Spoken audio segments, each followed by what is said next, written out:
18h, sur FIM FM, première sur l'info. FIM Soir, le nec plus ultra de l'actualité du jour, préparé et servi par la rédaction politique. Alpha Ousmane Soirée. Mesdames, Messieurs, bonsoir. Merci de préférer FIM FM pour vous informer. Voici le sommaire de FIM Soir. Faute d'avocat, le procès d'Oye Guilavogui n'a pas pu se poursuivre ce mercredi à la CRIEF. Ses avocats se seraient retirés de la procédure pour la non-exécution de l'arrêt de la Cour de justice de la CEDEAO. Plus d'explications dans les coulisses de ce FIM Soir. C'est la mort dans l'âme que les ministres se sont vus retirer leur passeport. Pour notre éditorialiste du jour, cela n'augure ni liberté ni tranquillité pour les concernés. Le glissement du calendrier dans la mise en œuvre du chronogramme de la transition pourrait représenter un véritable danger pour les dirigeants actuels. L'invité de FIM Soir redoute même un nouveau coup d'État. Le président du parti MSD nous en dira plus vers la fin de cette session. C'est tout pour le sommaire. Le détail sera juste après les informations nationales du jour avec vous, Harissa Tousso. Bonsoir. Bonsoir Alpha Ousmane et bonsoir à tous. FIM Soir, plein feu sur l'actu. La totale de l'actualité nationale. Encore une fois, bienvenue à tous. Massacre du 28 septembre, les témoins vont commencer à passer à la barre dès la semaine prochaine au tribunal criminel de Dixine. C'est ce qu'a décidé le juge Ibrahima Soridieu Tunkara au terme des dépositions des victimes ce mercredi. Cette nouvelle étape démarre le 6 novembre. Les jus 24 heures énergie sont réintégrés sur le marché guinéen avant des analyses approfondies ont été faites, rassure l'Office national de contrôle de qualité. Et puis les cours ont encore été perturbés ce mercredi au groupe scolaire Elhadji Janou Diallo à la T5 dans la commune de Ratoma. Ce sont des élèves licenciés pour inconduite qui ont attaqué l'établissement, causant des dégâts matériels importants. Plusieurs d'entre eux ont été arrêtés. Bienvenue à tous. FIM FM, le journal. Conduite de la transition en Guinée, l'Union européenne s'inquiète du manque de confiance entre une partie de la classe politique et les autorités de la transition. Pour cette institution européenne, le dialogue et le rétablissement de la confiance entre les différents protagonistes reste l'un des principaux défis à relever pour garantir un processus inclusif pour le retour à l'ordre constitutionnel. Cette position de Bruxelles divise profondément la classe politique guinéenne. Tcherno Alpha Ibrahima Baldé. Les autorités guinéennes souhaitent l'accompagnement de l'Union européenne pour le financement du processus de retour à l'ordre constitutionnel. Une délégation guinéenne conduite par le chef de la diplomatie séjourne à Bruxelles. Le différend entre la junte et les partis membres des forces vives a été amplement évoqué dans les discussions. L'Union européenne souhaite que la confiance soit rétablie entre les protagonistes pour garantir un processus inclusif pour le retour à l'ordre constitutionnel. Cette position de l'Union européenne est saluée par Dr Diao Baldé, vice-président de l'ANAD. Au niveau de l'Union européenne, il n'y a aucune raison qui pourrait justifier l'appui à une junte dans un processus électoral qui n'est pas inclusif. Vous savez, il y a une question de subsidiarité aujourd'hui. La CEDEAO a fait des recommandations à maintes fois qu'il y ait un consensus. Malheureusement, le gouvernement fait la fuite en avant. Il faut autour de la table les acteurs politiques sociaux importants de ce pays pour discuter du processus de transition. Les partis politiques ayant pris part au cadre du dialogue de 2022 disent ne pas être d'accord avec cette position affichée par l'Union européenne. Dr Ibrahima Soridieu Diallo, président du parti ADC-BOC, estime que l'Union européenne devait plutôt encourager l'UFDG, l'UFR et le RPG Arc-en-Ciel à rejoindre l'actuel cadre du dialogue. Parce que le CNRD a donné quitus à toute la classe sociopolitique d'ouvrir un dialogue franc. Et ce dialogue franc est en train de se dérouler aujourd'hui. Et nous estimons jusqu'à preuve contraire que le CNRD est dans l'optique d'organiser les élections à date. Au terme de cette mission, le ministre des Affaires étrangères dit être heureux de savoir que l'Union européenne continue de renforcer ses relations économiques avec la République de Guinée, même dans les domaines social et politique. À partir de la semaine prochaine, le tribunal criminel de Dixine, délocalisé à la cour d'appel de Conakry, va commencer à entendre les témoins. Ainsi en a décidé le juge Ibrahima Sori de Tunkara au terme des dépositions des parties civiles ce mercredi. Il a ensuite renvoyé l'affaire au 6 novembre prochain pour donc la comparution des premiers témoins. Mais avant, 3 nouvelles parties civiles avaient été auditionnées. Il s'agit de Boubacar Bari, Lamine Sow et Marissa Bangoura. Ils se sont plaints de coups et blessures et bastonnades à marge du massacre du 28 septembre 2009. Sékou Diatia Kamara. Boubacar Bari est la première partie civile qui a fait sa déposition. Il est né en 1964 à Dabola. Ce marchand est arrivé au stade du 28 septembre en 2009 aux environs de 10h, a-t-il rappelé. Il a ajouté que les crépitements d'armes sont intervenus après que lui et d'autres manifestants ont entonné l'hymne national. Suite à la panique qui s'est emparée de tout le monde, il a couru dans le sens de l'autoroute Fidel Castro. C'est à ce moment qu'il dit avoir croisé des bérets rouges. Ces derniers l'ont alors terrassé et bastonné. Il dit s'en être sorti avec des blessures aux pieds. Lamine Sow, la deuxième partie civile, est né en 1978 à l'Abbé. Ce conducteur de profession a rappelé que les crépitements d'armes ont commencé vers 11h au stade. Après avoir vu les gens tomber sous les balles, il a tenté de s'enfuir. Dans sa course, malheureusement, a-t-il dit, il est atteint par balle au niveau de la poitrine. S'il ignore l'identité de ses bourreaux, le plaignant accuse des gendarmes ou des policiers d'être derrière sa mésaventure. Toutefois, d'autres manifestants l'ont secouru jusqu'à l'arrivée de la Croix-Rouge. Il est transporté à l'hôpital national d'Onka où il est admis au service des urgences. Là-bas, il a été opéré selon lui par le ministre de la Santé d'alors. Mais jusqu'ici, il dit garder la balle dans son corps et demande de l'aide pour une meilleure prise en charge. C'est la déposition de Marissa Bangoura qui a mis fin à la phase de l'audition des parties civiles. L'artiste danseuse, par ailleurs militante de l'UFDG, a expliqué avoir été blessée au pied au stade suite à des violences. Et c'est après les dépositions de ces 3 victimes que le tribunal a décidé de mettre fin à l'audition des parties civiles. Le juge Ibrahima Sori de Tunkara a aussitôt renvoyé l'affaire au 6 novembre prochain pour les dépositions de ces témoins. Une décision saluée par certains avocats comme Maître Hamidou Bari de la partie civile et Maître Bombi Mara de la défense. Ils sont au micro de Sékou Diatia Kamara. J'ai été le premier depuis le 5 avril à dire qu'on ne peut pas entendre toutes les parties civiles. C'est que dans les crimes de mars, on entend un échantillon des victimes violées, des victimes assassinées, des victimes blessées, des victimes disparues. Lorsque vous prenez l'affaire Hissène Habré, c'est environ 80 victimes qui ont été entendues sur 3000. En Guinée, nous avons environ 1000 victimes. Si on a entendu environ 100 et quelques victimes, c'est largement suffisant. Vous vous souvenez qu'à la première audience du 28 septembre 2022, c'était la comparution d'abord, n'est-ce pas, des accusés. Respectivement, nos clients ont défilé à la barre et après cette phase, nous avons entamé la phase consistant à entendre les différentes parties civiles. C'est cette phase qui a été bouclée ce matin à travers la décision de monsieur le président du tribunal. La troisième phase qui doit continuer, c'est la comparution des témoins. Et les premiers témoins à comparaître d'abord, ce sont les témoins que le parquet aura la charge de nous les présenter. C'est une décision qui était attendue déjà. On en avait déjà assez avec ces défilés de mort de certaines parties civiles. Les tribunaux de Conakry sont présentement envahis par les candidats au concours d'accès à la fonction publique. Les demandeurs de documents deviennent de plus en plus nombreux.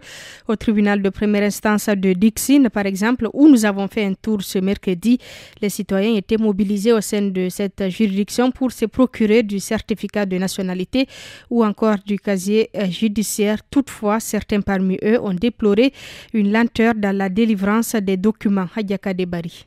Mohamed Cherif veut coûte que coûte participer au concours d'intégration à la fonction publique annoncé par le ministre Julien Yombounou. Pour être éligible, il entend mobiliser tous les documents sollicités, d'où sa présence ce mercredi au tribunal de première instance de Dixine. Je suis venu ici pour chercher mon casier judiciaire comme le président de la République a initié l'initiative de recruter les jeunes et vraiment ça nous a donné de l'engouement. Nous savons qu'il est venu pour la jeunesse, donc on s'est battu pour qu'on puisse venir prendre nos documents, pour qu'on puisse être dans les normes afin d'affronter les épreuves. Pour l'obtention des dossiers, là vraiment pour le moment chez moi quand même il n'y a pas de problème. Si Mohamed Cherif affirme n'avoir rencontré aucune difficulté tout au long de la procédure, un autre candidat au concours d'intégration à la fonction publique déplore la lenteur dans la délivrance des documents. Alpha Mamadou Baïlo Diallo. Je suis venu pour me procurer un certificat de nationalité. Pour le moment, il y a un peu trop de monde, donc c'est un peu difficile. Il n'y a même pas de photocopieuses à l'alentour ici. Donc on est dans cette recherche des documents. C'est un peu lent et c'est pas aussi organisé. Je pense que même s'il y a beaucoup de monde, si c'était organisé, ça aurait été mieux. C'est Maomi est un autre citoyen qui fait également face à la nonchalance qui entoure le processus de délivrance. J'étais venu sur le lundi avec mon essai de naissance, j'ai déposé. Ils m'ont demandé de passer aujourd'hui mercredi. Donc je suis venu, ça se trouvait que c'est pas encore sorti. Ils nous ont repassé sûrement le lundi. Ils ne donnent aucune explication. Il faut préciser que même si le communiqué du ministère de la fonction publique mentionne que le certificat de non-poursuite judiciaire peut bien être un complément de dossier, les tribunaux de Conakry ne sont plus habilités à fournir ce document, ce qui signifie donc que chaque candidat doit se référer à son lieu de naissance pour effectuer une demande d'obtention du casier judiciaire. Les travaux de rénovation du stade général Lansana Conté de Nongo ont été officiellement lancés aujourd'hui. La cérémonie a réuni les cadres du département des sports et les partenaires techniques chargés de l'exécution des travaux. L'objectif est de permettre à l'enceinte sportive de remplir les normes de la CAF et de la FIFA pour pouvoir abriter les matchs des équipes nationales guinéennes. Ce projet de rénovation se fera en 2 phases. La première devrait durer 7 mois. Yagouba Diallo. Depuis quelques années, l'équipe nationale guinéenne de football n'abrite pas ses matchs à domicile. Pour cause, aucun stade du pays n'est homologué par la CAF et la FIFA. C'est pour pallier à ce problème d'infrastructure que le gouvernement, à travers le département des sports, a décidé de lancer les travaux de rénovation du stade général Lansana Conté de Nongo.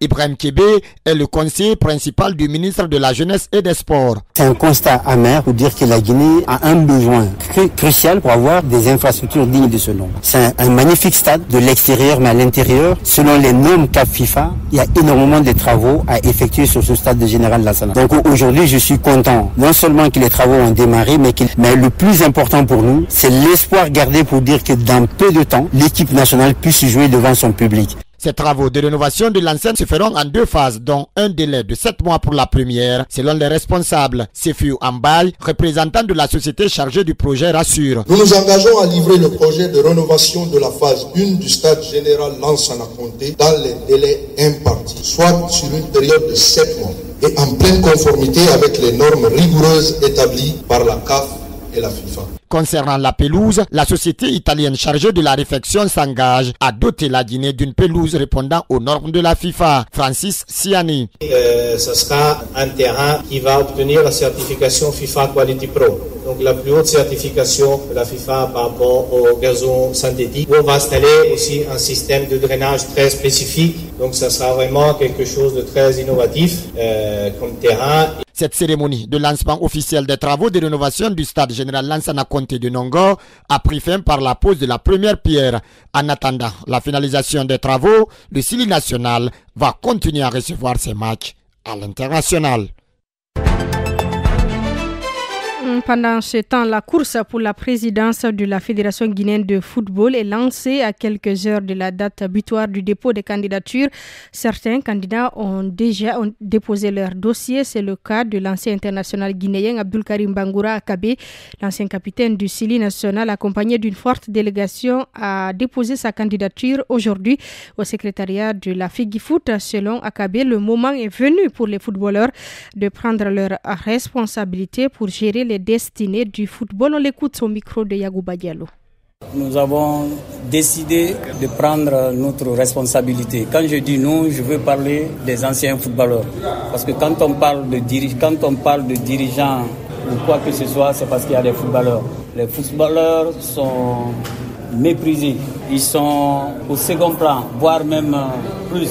Mais je pense que le samedi, je vous donne rendez-vous pour vous étayer notre programme et aussi l'ambition qui nous anime réellement pour pousser notre football le plus loin possible. Je vous remercie. On se donne rendez-vous samedi. Je vous l'annonçais dans les titres, les cours ont été fortement perturbés mardi et ce mercredi au groupe scolaire El Hadj Nou Diallo à la T5 dans la commune de Ratoma. Des élèves licenciés pour inconduite ont attaqué le dit établissement à travers des jets de pierre. Selon le proviseur de cette école, des dégâts matériels importants sont enregistrés, sans compter la perturbation de la circulation. On dénombre plusieurs arrestations et le climat reste délétère. Reportage Mbani Sidibé. Cette affaire a commencé depuis l'année dernière à cause de nombreuses perturbations enregistrées dans cette école. Les responsables ont décidé cette année de renvoyer les élèves qui ne respecteront pas les règlements intérieurs édictés par le ministère en charge de l'éducation. Selon le proviseur, l'application de cette décision a provoqué des mécontentements. Moussa Kamara. Tout a commencé lorsque nous avons élaboré une liste d'élèves récalcitrants qu'on ne voudrait plus inscrire au sein de notre établissement. Ces élèves sont allés s'inscrire ailleurs. Hier, à partir de 14h, ils sont venus s'attaquer aux vigiles. Il y a eu assez de psychose. Ils ont jeté des cailloux. Le portail a été complètement caillassé. La fenêtre du bureau du fondateur aussi a été cassée. Dans la foulée, certains fauteurs de troubles ont été arrêtés par les forces de sécurité et conduits en prison.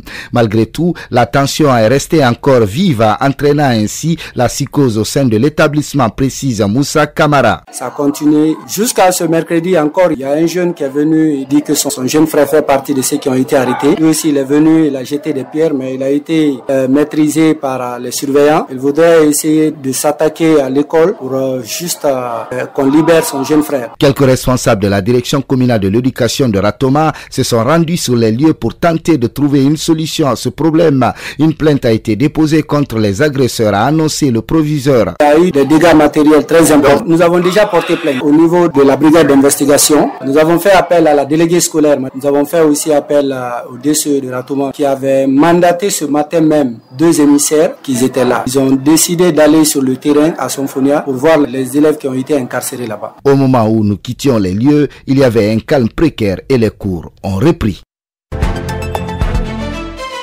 Affaire à suivre donc avec Mbani Sidibé. Les J24 Énergie sont désormais réintégrés sur le marché guinéen. C'est l'Office national de contrôle de qualité qui l'a annoncé ce mercredi devant les journalistes. Amadou Silla, responsable qualité de l'ONCQ, indique que la nouvelle production de cette boisson peut être consommée après des analyses approfondies. Al-Khali Daouda Dafé. Il y a 10 mois, sa production et sa vente avaient été interdites en Guinée pour non-conformité. Un lot de 184 000 casiers avait été retiré et détruit. Après correction, le ministère du Commerce donne l'autorisation de la relance des activités de l'usine. Mais durant 3 mois, les nouvelles productions des jus 24 heures énergie doivent être soumises à l'analyse de l'Office national de contrôle qualité. À 6 semaines déjà, le responsable technique du département d'analyse de l'ONCQ explique que les germes qui peuvent être nuisibles dans les boissons ne sont plus présents dans ces nouvelles productions. Ibrahima Baska Doumbouya. Les levures qui sont les plus importantes, qui causent d'énormes dégâts au niveau des boissons, on a retrouvé que c'est 0,0. On a recherché aussi des flores qu'on appelle les coliformes totaux et les coliformes thermotolérants. Il s'est trouvé que le résultat était négatif, c'est-à-dire néant. On a recherché d'autres paramètres qu'on appelle les streptocoques et il s'est trouvé aussi qu'on n'a rien trouvé comme streptocoque. Ces productions d'essais ont été analysé plusieurs fois avant de confirmer la reprise. C'est ce rapport qui a été transmis au ministère du Commerce.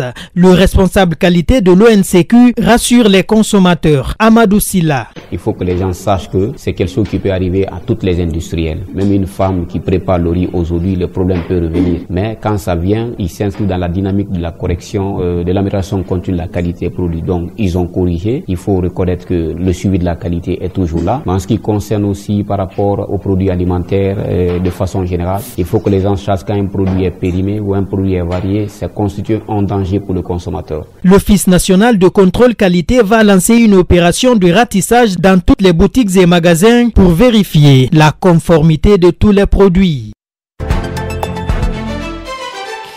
Lancée depuis le début du mois d'octobre, l'inscription à la loterie américaine se poursuit à Conakry. Plusieurs personnes de toutes générations confondues tentent chaque année leur chance dans les grands carrefours et dans les quartiers.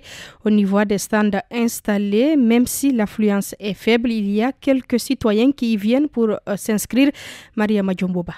La loterie américaine est un programme d'immigration organisé chaque année par le gouvernement des États-Unis d'Amérique depuis 1994. Il met à disposition environ 55 000 cartes vertes pour les ressortissants de plusieurs pays étrangers dont la Guinée. Depuis le lancement du programme le 4 octobre dernier, ils sont des milliers de Guinéens à s'inscrire. Mamadou Saliou Kamara est un gérant de stand. Ils viennent dans l'état d'esprit de quitter le pays, bien sûr, parce que Voilà, il y a toute la jeunesse qui veut vraiment partir, qui veut quitter le pays parce que la situation elle n'est pas favorable. Les jeunes, ils viennent jouer, mais cette année, ce qu'on a remarqué, la fréquence elle est moyenne parce qu'il y a eu un autre moyen pour aller aux États-Unis, disons le Nicaragua. Donc beaucoup ont profité de cette opportunité pour rentrer aux États-Unis. Cependant, l'affluence est de plus en plus faible dans les stands alors que nous sommes à quelques jours de la fin de l'opération. Au Grand Carrefour Cosa, par exemple, l'on compte au bout du doigt les candidats au jeu d'Ivi-Loterie. Jacques-Marcel Tonguino est un parieur. J'ai joué les années surpassées, mais bon, comme on dit, il faut toujours tenter sa chance aussi. Je continue encore à jouer aussi cette année, on ne sait jamais. Disons, c'est pas une volonté, mais comme on le dit plus souvent, c'est le rêve américain. Aller vivre aux États-Unis et continuer ses études, c'est un rêve aussi. Donc c'est ce qui me motive aussi à aller. Ce programme qui enregistre plus de postulants que le nombre de visas disponibles dont la sélection est effectuée au hasard par un ordinateur prendra fin le 7 novembre prochain. Certaines plages de Conakry sont envahies par des déchets, ce qui constitue une menace pour l'environnement, mais aussi rend ces lieux de distraction moins attrayants. Interrogé ce mercredi par notre rédaction, le directeur de l'Office national des loisirs pointe du doigt l'insalubrité qui bat son plein dans les quartiers de la capitale. Bailobari annonce toutefois que des dispositions sont prises pour soigner l'image des plages guinéennes. Alceni Diallo. À part celle de Kamayenne, les autres plages de Conakry présente une image peu attrayante. Les visiteurs qui arrivent à la plage de Lambani ou Takonko observent avec amertume des déchets de tout genre qui jonchent le long de ces plages. Mais qu'est-ce qui explique cette situation? Bailobari, directeur de l'Office national de loisirs, répond. Les déchets de la plage proviennent du continent. Je veux parler de l'intérieur des quartiers. Et tant qu'on n'a pas une bonne politique de gestion des déchets sur la chaîne globale, il sera difficile de pouvoir maîtriser les déchets au niveau des plages parce que, surtout pendant la saison pluvieuse, les eaux de ruissellement prennent ces déchets des quartiers pour les drainer à travers les caniveaux. Pour changer la donne, le directeur de l'Office national de loisirs annonce que son service, en collaboration avec les mairies, sont à pied d'œuvre pour assainir ces plages envahies par des déchets. Mais aujourd'hui, à travers l'Agence nationale d'assainissement aussi, qui est la structure technique de gestion de ces déchets-là, il y a une synergie d'action entre les collectivités et nous. Et c'est ce qui fait que nous sommes tous en contact. Lorsqu'on a des activités, on les fait appel pour qu'on essaye de voir comment travailler dans ce cadre-là. Le directeur de l'Office national de loisirs soutient que les autorités de la transition comptent aménager toutes ces plages pour le bonheur des visiteurs. Aujourd'hui, ce qu'il faut dire, il y a aussi des efforts qui sont fournis par les structures publiques accompagnées par des institutions internationales qui sont là comme Enabel et Al-Bayrak. C'est le rôle de l'Agence nationale d'assainissement et de salubrité publique qui quand même se bat pour pouvoir endiguer à ces problèmes-là. La Guinée dispose assez de plages, mais malheureusement, rares sont valorisées pour attirer les touristes et d'autres visiteurs. Partons à présent au kilomètre 36 où combattre l'occupation anarchique des artères publiques reste un défi pour les autorités. Malgré les efforts consentis, 22 jeunes étalagistes continuent d'occuper la chaussée, ce qui serait à la base d'interminables embouteillages et même d'accidents de la circulation. Une situation que déplorent les usagers du Grand Conakry. Mamoudou Diakité. Au kilomètre 36, des femmes vendeuses continuent d'occuper anarchiquement les abords de la route. Les efforts déployés par les autorités pour les faire quitter les lieux se heurtent à une sorte de résistance de la part, une situation qui affecte la circulation routière à plusieurs endroits. C'est le cas au marché du kilomètre 36 où le trafic est souvent ralenti. Augustin Kamano est un citoyen de la localité. Je vois quand même des risques parce que vouloir encombrer la route, parfois ça cause beaucoup d'accidents. C'est d'autres peuvent fermer ici. Peut-être lui il va garer ici, l'autre viendra pour garer, il n'aura plus de place. Sur les lieux, la police routière est décriée et pointée du doigt dans l'exercice de son travail au quotidien. Pour Ibrahima Khalil Kourouma, celle-ci reste la principale responsable de cet état de fait. Il y a plein de policiers qui récupèrent de l'argent des chauffeurs en vue de les laisser s'aimer la pagaille un peu partout sur la route. Ça ne peut pas permettre une bonne circulation sur la route car ça va toujours créer de l'embouteillage. Contrairement à lui, Gilbert Delamont, conducteur de taxi, impute la faute aux étalagistes. C'est les femmes qui nous avaient Les femmes viennent, ils s'assoient sur la route parce que maintenant il n'y a pas de route maintenant. Maintenant le matin, il y a assez d'embouteillages, les chauffeurs sont fatigués. Et si c'est qu'on veut demander à les autorités de nous aider, s'ils peuvent donner les places, ils peuvent pousser la femme là, les femmes n'ont qu'à laisser la route complètement pour les véhicules. À noter que plusieurs décisions ont été prises par les autorités pour libérer les emprises. Malgré ces efforts, cette décision a du mal à s'inscrire dans la pérennité.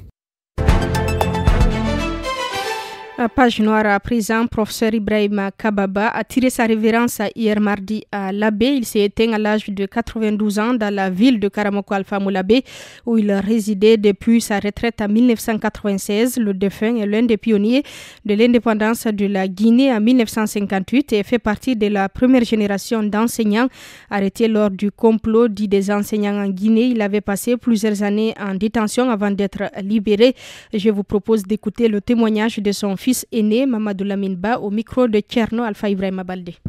Ce dernier temps, il était malade, mais il était lucide parce qu'il se déplaçait difficilement, il ne pouvait pas sortir de la maison. Ce que je retiens de lui, c'est que c'est un papa qui a été patriote, qui a été au service de sa patrie, parce que le référendum de 1958 l'a trouvé en vacances avec sa famille en France. Il est rentré donc à la proclamation de l'indépendance, c'est-à-dire le 2 octobre, avec sa famille. Bien qu'étant professeur métropolitain, bien qu'ayant la possibilité de continuer à travailler en France, il est resté ici.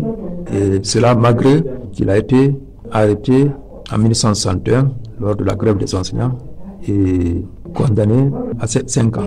Donc malgré tout ça, il est resté en Guinée. Le doyen du Diwal de Labé a lui aussi tiré sa révérence ce mercredi à Conakry. El Haj Mamadou Alpha Tolou Diallo est décédé de suite de maladie à Dar es Salaam dans la commune de Ratoma, dans la ville natale du sage. Cette disparition du doyen du Diwal de Labé suscite des réactions de compassion et d'hommage. Al-Gassimou Diallo, membre de la société civile de Labé, parle des qualités de l'homme. On l'écoute.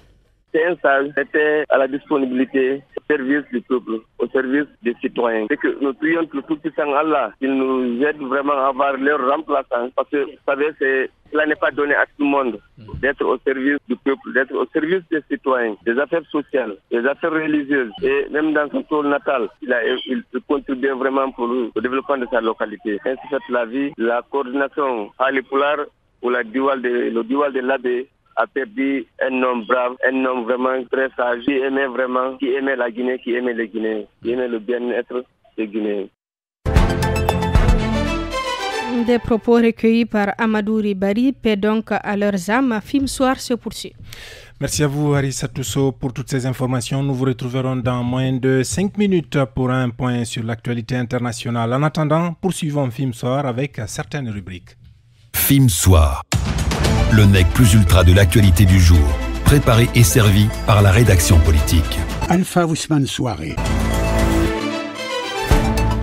À Kankan, des activistes de la société civile annoncent une plainte contre la famille du président de la transition. C'est en lien avec le cas de 6 médecins conduits en prison puis libérés, soupçonnés d'avoir causé la mort, vous le savez, du recteur de l'université Julius Nyerere de Kankan. Nous en parlerons dans l'Interland. D'ici là, voici les coulisses. Film Soir. Coulisses. Les couloirs d'un événement du jour. Je vous le disais au sommaire, le procès d'Oyegui Lavogui n'a pas pu se poursuivre devant la chambre de jugement de la CRIEF ce mercredi pour faute d'avocat. Ces derniers se seraient retirés de la procédure pour la non-exécution de l'arrêt de la Cour de justice de la CEDEAO, un acte que le ministère public et les avocats de la défense ont déploré. Quant à la Cour, elle a mis l'occasion à profit pour abattre le délibéré sur la mise en liberté du prévenu et ordonner la réouverture des débats dans cette affaire, suite à la signification de l'arrêt de l'instance supranationale aux fins d'une liberté immédiate. Aboubakar Sidi Kamara nous fait le point. Droit dans leurs bottes, les conseils des anciens dignitaires du régime Condé ont mis finalement à exécution leur décision, celle qui consiste à se retirer de la procédure tant que leurs clients ne sont pas libres. C'est ce qu'a fait d'ailleurs ce mercredi les avocats de Oyeguy Lavogui, un acte que déplore le ministère public. Moustapha Mariama Diallo, substitut du procureur. Il ne reste qu'un témoin entrant. Ce témoin est dans la salle. Monsieur le Président, nous avons fait les diligences. Mais aujourd'hui, cette procédure est pris en otage par la défense et le prévenu. Le prévenu pense que ses conseils sont en train de lui rendre service. Je dirais non. Un avis que ne partage pas le prévenu. D'ailleurs, l'ancien ministre de l'Environnement sous le régime Condé n'a pas manqué de réitérer ses doutes quant à l'impartialité de cette haute juridiction du pays, Oyegui Lavogui. Quand j'entends les avocats de l'État encore parler de la justification des 50 millions de dollars, après tous les témoins qui se sont succédés ici, ça vraiment je me demande quel procès nous sommes en train de tenir. Si cela est ainsi selon les conseils de l'État guinéen, le prévenu a le plein droit de récuser cette composition de la Cour qui le juge. Sur la demande de liberté provisoire d'Oyegui Lavogui, la Cour a rendu sa décision. Alassane Mabinti Camara, juge audiencier. La Cour rabat le délibéré sur la demande de mise en liberté et ordonne la réouverture des débats suite à la signification commandement de l'arrêt rendu par la Cour de justice de la CEDEAO. Ne pouvant pas juger le prévenu sans qu'il ne soit assisté d'un avocat conformément à la loi, la Cour a renvoyé cette affaire au 1er novembre prochain pour la présence des conseils d'Oyegui Lavogui. Merci donc à Boubacar Sidiki Kamara pour toutes ces précisions. Nous poursuivons Film Soir avec l'Interland. Film Soir, l'Interland. L'actu de nos régions déclinées par nos correspondants. À Kankan, le cas des médecins conduits en prison puis libérés continue de susciter des commentaires. Joints ce mercredi par notre rédaction, des activistes de la société civile annoncent une plainte contre la famille de la maman du président de la transition. Le coordinateur régional de la Maison des associations et ONG de Guinée confie que des manœuvres sont en cours pour une mutation du directeur de l'hôpital régional. Selon Sekouba Traoré, cette stratégie vise à soustraire Dr Farimba Kamara de la justice. On l'écoute. Nous sommes en deuil et en déception totale concernant sur ce dossier du vice-recteur chargé des études à l'université Julius Nyerere de Kankan, Dr Moussa Fanta Kourouma. Et dès que le dossier a été déféré par devant le parquet d'instance de Kankan, ensuite diligenté dans un cabinet d'instruction, ces gens-là ont été placés sous mandat de dépôt à la maison centrale. Dr Farimba Kamara et les 5 autres médecins incriminés dans la présente affaire.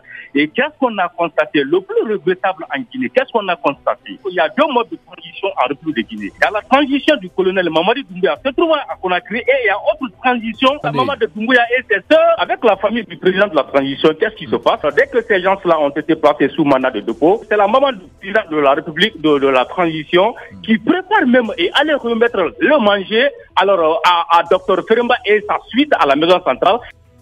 Le coordinateur régional de la Maison des associations et ONG de Guinée annonce des actions pour dénoncer les agissements de certains cadres et personnalités de Kankan qu'il accuse de tout faire pour étouffer la procédure judiciaire enclenchée contre 6 médecins. Sekouba Traoré invite le président de la transition à s'impliquer pour rendre justice à la famille de feu Dr Ibrahima Fanta Kourouma, ancien vice-recteur de l'université Julius Nyerere de Kankan.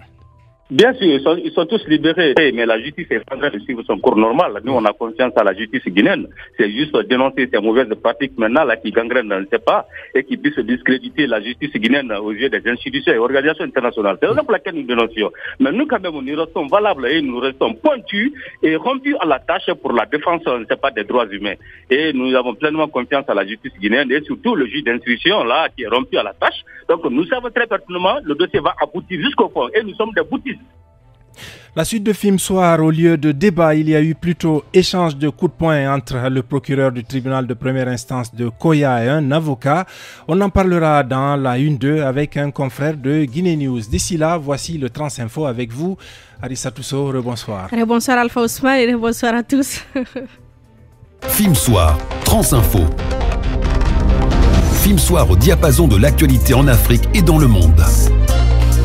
On commence au Sénégal. Le Sénégal qui achète officiellement en France une quarantaine d'objets ayant appartenu à Léopold Sédar Senghor. Le président Macky Sall avait demandé à ce que ces objets prévus pour être vendus aux enchères en France puissent être achetés par l'État sénégalais au nom de la préservation de la mémoire de Senghor et du patrimoine du pays. Les 41 objets ayant appartenu au premier président sénégalais et à sa femme Colette Hubert ont été acquis par le Sénégal pour une somme de 244 000 €. Au Soudan, les négociations entre l'armée et les paramilitaires en guerre depuis plus de 6 mois vont reprendre sous médiation américano-saoudienne à Jeddah, en Arabie Saoudite. C'est l'armée dirigée par le général Abdel Fattah al-Burhan qui a fait l'annonce aujourd'hui. Depuis le 15 avril, le conflit a fait plus de 9000 morts selon un bilan très sous-estimé de l'ONU et 5,6 millions de personnes déplacées et réfugiées. Différentes tentatives de médiation, principalement celle à Jeddah, n'ont cessé d'échouer. Seules des courtes trêves ont été jusque-là à décrocher. Après avoir rencontré le roi de Jordanie, Emmanuel Macron est arrivé en Égypte dans l'après-midi de ce mercredi. Depuis le Caire, le président français a annoncé l'envoi d'un navire militaire et du matériel médical pour soutenir les hôpitaux de Gaza. Le président égyptien Abdel Fattah al-Sisi, avec qui Emmanuel Macron s'est entretenu, a appelé de son côté Israël à éviter une invasion terrestre de Gaza, rappelant qu'elle fera un grand nombre de victimes civiles. Pendant ce temps, le président turc Recep Tayyip Erdogan déclare qu'il considère le Hamas comme un groupe de libérateurs qui protègent leur terre. Le réseau social TikTok annonce avoir supprimé de sa propre initiative 4 millions de vidéos jugées illégales ou nuisibles dans l'Union européenne en septembre. Dans le rapport publié aujourd'hui, le réseau social explique avoir introduit un outil permettant à sa communauté d'utilisateurs européens de signaler des contenus illégaux. TikTok indique avoir reçu 35 000 signalements relatifs à 24 000 vidéos. Au cours du premier mois, des actions ont donc été entreprises contre 16% d'entre elles, jugées illégales ou contraires aux règles internes. Merci à tous. Film Soir se poursuit avec vous, Alpha Ousmane Soiré. Merci à vous, Arissa Tousso. Film Soir se poursuit. Nous partons à Koya pour parler de ce qui s'est passé au tribunal. Film Soir, la une de les manchettes des médias d'ici et d'ailleurs. La une de reçoit ce mercredi le reporter de Guinée News dans le Grand Conakry et Yomou avec Jean-Pierre Sambalamou. Nous allons évoquer cet incident majeur qui s'est produit ce mercredi, je vous le disais, au tribunal de première instance de Koya. En pleine audience correctionnelle, le procureur de Koya, Almami Sekou Kamara, et l'avocat maître Fassine Silla en sont venus aux mains. Notre confrère est déjà en ligne. Bonsoir Sambalamou. Bonsoir mon cher confrère. Merci pour votre disponibilité. Alors Koya, le titre, le procureur du tribunal de première instance de Koya aurait agressé un avocat. C'est donc le titre d'un article que vous avez traité, publié dans les colonnes du site d'information guinénews.org. Quelles sont les causes de cette altercation? Merci mon cher frère. Ce mercredi, bien sûr, il y a un incident qui s'est produit du côté du tribunal de première instance de Koya. Donc, comme vous constatez, c'est le procureur qui aurait agressé son homologue en pleine audience correctionnelle. Alors, on a tenté, selon nos sources d'information, il s'agissait effectivement d'un dossier ourlant qui était en discussion sur la table, où l'avocat et le procureur ne sont pas attendus. Et selon nos sources, les mêmes sources d'information, le procureur aurait levé la main et il a dû le blesser au nez. Alors, où en sommes-nous avec ce dossier? Est-ce qu'un compromis a été trouvé? La même source d'information nous confirme, au moment que nous mettions cette dépêche en ligne, il y a eu effectivement les deux parties qui étaient dans le bureau du président du tribunal, enfin pour trouver un compromis entre eux. Alors, l'histoire se passe entre un Kamara et un Silla, ce qui est quand même bizarre. Merci à vous, cher confrère. Ok, merci mon cher frère. Merci pour toutes ces précisions. Film Soir se poursuit avec l'édito. Film Soir, l'édito.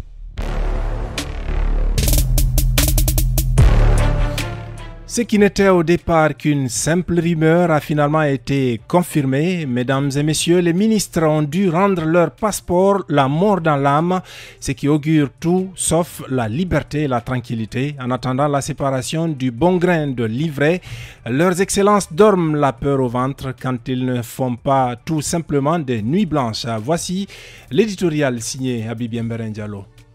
L'homme est un être éternellement insatiable. Chacun voit et veut ce que l'autre a, comme être ministre. Lorsqu'un homme est nommé à ce poste, les siens chantent et dansent. Ils organisent prières et bénédictions pour lui, pour la réussite de sa mission, mais aussi contre les ennemis. Mais ce n'est pas tout. Avoir un ministre, c'est aussi espérer qu'il va aider les siens à améliorer leurs conditions de vie. Si bien que l'ambiance n'est pas la même le jour de la nomination et le jour du limogeage. Pour le premier, tous font la fête. Et pour le second, c'est le silence total. Et pour cause. À l'exception de la présidence de la République ou celle de l'Assemblée nationale, les fonctions des ministres sont les plus enviables. Du coup, messieurs les ministres ne sont pas n'importe qui. Bien malgré tout, ces fonctions sont parfois peu enviables. C'est par exemple lorsque le chef de l'État est renversé, comme le 5 septembre 2021. Il est fort à parier que ce jour-là, aucun membre du gouvernement ne voulait qu'on l'appelle monsieur le ministre. Il enviait plutôt le citoyen lambda, tout comme pendant les insurrections populaires, comme en janvier et février 2007. Certains ministres s'étaient réfugiés dans des hôtels avec femmes et enfants. Pour revenir au factuel, leurs excellences semblent être dans l'œil du cyclone, ou même dans la gueule du loup, lequel serait prêt à les dévorer. C'est du moins l'interprétation qu'on pourrait faire de l'injonction qui leur est faite de déposer leur passeport acquis de droit, ce qui de facto les met dans une prison à ciel ouvert.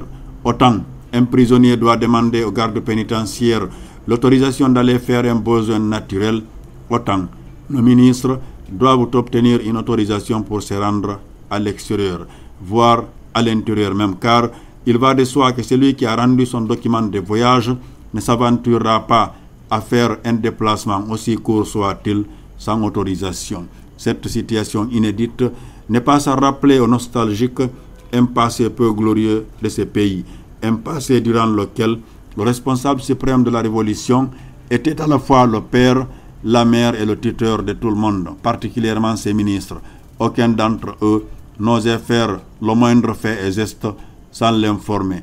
Et ce retour en arrière, tout porte à le croire. Dans tous les cas, mesdames et messieurs les ministres dorment désormais la peur au ventre, quand ils ne font pas tout simplement des nuits blanches, attendant anxieusement au mieux l'appel de leur avocat, et au pire, celui de la CRIEF, cette institution qui fait la phobie des hauts perchés. Certains d'entre eux ont le sentiment d'être pris au piège, après avoir abandonné emploi et famille à l'étranger pour répondre à l'appel de la nation. Cette nation les rattrape pour leur dire que désormais, ils sont dans une prison à ciel ouvert et qu'ils devront rendre compte de leur gestion courte ou longue pour pouvoir quitter ce pays. Or, la rénovation et la construction sont deux mots qui risquent d'éclabousser beaucoup d'entre eux. C'était donc l'édito signé Habib Yamberin Diallo. On poursuit cette session d'information avec les infos sportives et culturelles. Film Soir, Actu Sport, le round-up de l'actualité sportive. Le sport avec vous, Idrissa Somparé, bonsoir. Bonsoir et bonsoir à tous. Pour commencer, malgré les sollicitations des grands clubs d'Europe, Cherou Guirassy ne quittera pas Stuttgart. Oui, c'est une information qui a été donnée par le site français Maxi Sport, meilleur buteur des 5 grands championnats. Cherou Guirassy sera au cœur des discussions lors des prochains mercato. Et mercato, j'allais dire, certains clubs de Première Ligue se sont d'ores et déjà renseignés sur le dossier de l'avant-centre de Stuttgart, mais c'est également le cas de l'Olympique de Lyon et de nombreux clubs en Europe, entre autres pour l'ancien joueur donc de Rennes ou encore d'Amiens, qui possède une clause libératoire de seulement 17,5 millions d'euros, mais son contrat le lie avec le club jusqu'en 2026 et pour l'instant, il n'a pas l'intention de quitter. On est pressé de le revoir en train de jouer ses blessé, matchs. Blessé depuis un certain temps. Et on parle pourquoi pas donc de 2 matchs qu'il va rater avec son club du côté de l'Allemagne. On rêve le retrouver en super forme dans les prochaines semaines. Et puis l'attaquant sénégalais Sadio Mané est désormais propriétaire d'un club en France. Oui, c'est une information assez folle, mais c'est une réalité. Sadio Mané qui va devenir l'actionnaire majoritaire du club amateur tricolore de Bourges Foot 18, c'est le nom du club. C'est un club de National 2, ce qui équivaut à la 4e division en France. Et à partir de l'année 2024, en tout cas, l'ailier d'Al Nassr aura pour ambition d'aider l'écurie de National 2 à continuer à se développer. Et pourquoi pas, il faut donc dire que c'est un club qui appartient à un autre Africain qui s'appelle Sina. Alors, pour terminer, David Beckham offre à sa fille de 12 ans une maison à 115 000 euros. Effectivement, dans la famille Bekam, même les plus jeunes des enfants, Harper Bekam, âgé de 12 ans, profite des avantages de ses parents millionnaires. En tout cas, la Benjamin de la famille de Bekam possède sa propre mini-maison au sein de la somptueuse propriété de famille située dans les Cotswolds, ainsi que nous rapportent donc plusieurs médias britanniques, parmi lesquels il y a Vemulor sur la base du document Netflix autour donc du joueur et de sa famille. Les Bekam avaient l'intention de dépenser 100 000 livres sterling, ce qui donne 11 000, plutôt 115 000 euros. Et pour la construction de cette aire de jeu, Harper est donc la plus jeune des enfants Bekam, aux côtés de ses frères Brooklyn 24 ans et Romeo 21 ans, mais aussi Chris 18 ans. Elle est donc le quatrième enfant. Et la sortie récente du documentaire sur Netflix intitulé Bekam a mis davantage les Bekam sous les projecteurs. Ce documentaire a donné aux fans un aperçu de la vie et de la carrière de Bekam, ainsi que son long mariage avec Victoria. Lors du programme, leur maison construite a été mise en avant et David Bekam a révélé toute sa passion pour cette maison où ses enfants pourront profiter. Merci à vous Idrissa Somparé pour toutes ces informations. On passe aux infos culturelles. Film Soir. Info Culture. Fatoumata Binta Diallo, bonsoir. Bonsoir, soirée, bonsoir à tous. Festival Dakar en jeu 2023, Samba Peuzzi et compagnie ont été annoncés pour le concert d'ouverture. Ce sera du 31 octobre au 4 novembre prochain. Le Sénégal qui abritera la deuxième édition du Festival Dakar en jeu, un événement majeur organisé par les Jeux Olympiques de la jeunesse de Dakar en 2026. Pour démarrer en apothéose ce festival, un concert géant est projeté sur la place du Monument de la Renaissance qui mettra au devant de la scène plusieurs artistes galsen du registre urbain et autres. En tête d'affiche, on note la présence de l'actuel phénomène du rap sénégalais Samba Peuzzi, dont la notoriété ne cesse de croître. Il sera rejoint par d'autres noms tels que Bass, Young, Baymas, Jaman, Mina la Voilée. Le festival Dakar en jeu constitue l'une des occasions uniques pour les organisateurs de réunir plus d'une vingtaine d'artistes sénégalais sur une même scène. Le Sénégal toujours a acquis des souvenirs de Léopold Sédar Senghor promis à la vente. Oui, le Sénégal l'a annoncé ce mercredi. Donc, ils annoncent avoir acquis des biens en France de son ancien président Léopold Sédar Senghor pour une valeur totale de 244 000 € après avoir obtenu la suspension de leur vente aux enchères. L'opération d'acquisition a été finalisée lundi à l'hôtel des ventes aux enchères de Caen entre l'État du Sénégal et Solène Lainé, commissaire-priseur associé à cet établissement, a indiqué le ministère sénégalais de la Culture dans un communiqué publié ce mercredi.